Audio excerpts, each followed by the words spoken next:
လောင်လက်ကြည့်တစ်ချက်ဆိုတာယုံလေးညွတ်မြတ်ဝန်းရှင်ရဲ့မင်းပေးသွားတဲ့ရင်ဝေဒနာလည်းစက္ကန့်၍မြပါပဲကလေးရဲ့လိုလာမှုများစွာနဲ့ရဲ့တောင်းခံ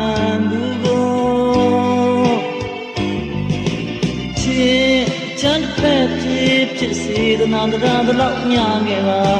ချစ်လမ်းတစ်ဝက်ဖြစ်ချင်နာနိုင်တဲ့လောက်၍လမ်းမှာ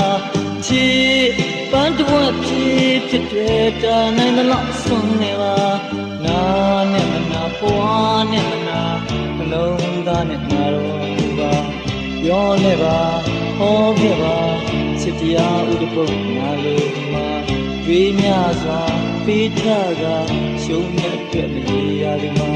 နေလောင်ပန်းတို့ရဲ့ကိုဆိုင်တန်တဲ့အတူ